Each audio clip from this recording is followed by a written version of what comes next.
Hi, my name is Sue Watson DeFerio, and welcome to my cottage garden. I'd like to show you around and explain to you a little bit about perennial flowers, how they come up, and where you should plant them.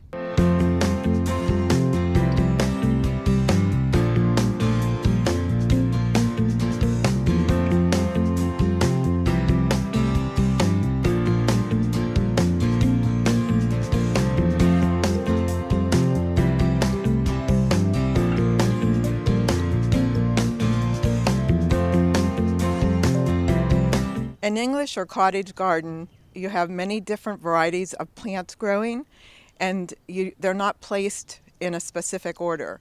This is a center side yard garden, and there's daffodils, hellebora, or the Lenten rose. There's all the spring flowers, the hyacinths, the daffodils, the tulips. We have a miniature hydrangea here that's going to be blooming in the summer. There's also bluebells that are coming up, yellow poppies also. When you're starting a cottage garden, you might stop at your garden center, pick up a few at a time, and just start with one single little patch.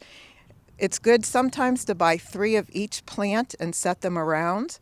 And variety of color, height, the width they grow, keep that in mind anytime you're planting. The hellebora needs about 3 feet to grow. This is a mature one, and it's a pinkish purplish flower.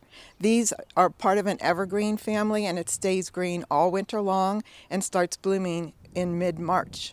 Bulbs are a great mix to put in with your perennials because they come up early spring. You plant them in October and intermix them and think about color as well. There are several varieties of daffodils and several colors. And the peonies will be the next ones that would start blooming. That's a tubular plant, and there's many varieties of those as well. When the garden's starting to wake up now in early March through April, there's a lot of cleanup to do. You're going to be cutting back what you didn't cut back last year, the stalks of the different plants. You're going to maybe take some of the mulch off of the plants if you covered them, especially roses. I use a leaf shredder and cover all of my plants, and that breaks down, so I don't worry about taking that off in the spring. You'd want to rake around some of the plants that are starting to come up.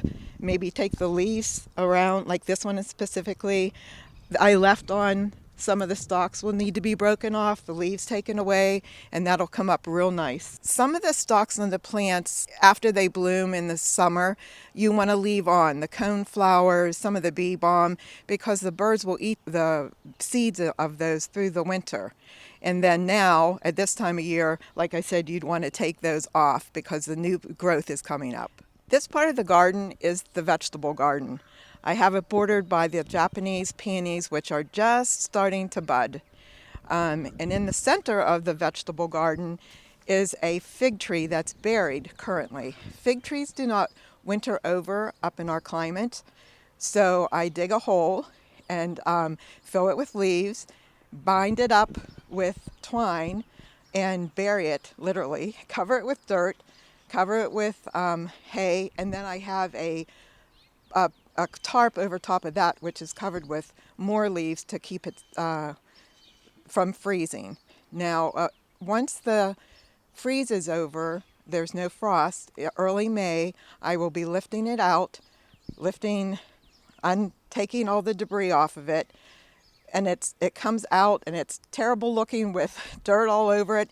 But you set it up, fill in the dirt ball a little bit, and the rain washes it off. I take the twine off of it, and it produces figs probably, I think, in early August through September, and they're delicious. My back garden is a shade garden. These plants require more shade and do not tolerate harsh sunlight. They're easy to grow. The deer do bother the hostas. That's one of the biggest complaints I have. There are so many deer in the area. Shade gardens are wonderful because the plants that grow here are so different from the plants that you grow in the sun. Most of your poppies are also shade or some sun. If you look around on the opposite side, there's some yellow poppies coming up, the bluebells are coming up, and some of the lugwort, and I have purple and on the other side white lugwort coming up.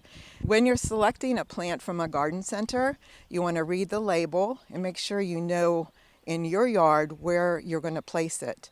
You want to think about the height. You want to think about how tolerant it is to sunlight.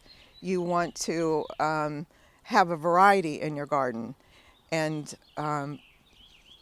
try to place the plants in amongst other low-growing or high-growing plants, and so that your cuttings for your flowers in your vases, you'll be able to do all summer long. Gardening has been my passion ever since I was a young girl. When you're outside working, it's very peaceful. You get lost in what you're doing. You're part of nature. If you want to start gardening, find a patch in your yard that you want to start at. Think about where the sun's hitting, and then go to your garden center. Look at the plants, look at color, look at height, and then decide what plants that you enjoy looking at. Buy 3 or 4, bring them home, and put them in. Use a good mulch, a leaf mulch, dig them up, water them, and then put them in the ground. And that's a beginning. And as that grows, you can extend your garden a little bit bigger and add more flowers the next year. Thank you for your kind attention and visiting my garden with me. I am a member of the Tree Haven Garden Club. We have a plant sale May 8th. All of our members dig up plants from our gardens and bring to that sale. It's in the South Park shops from 8 o'clock to 12 o'clock on May 8th.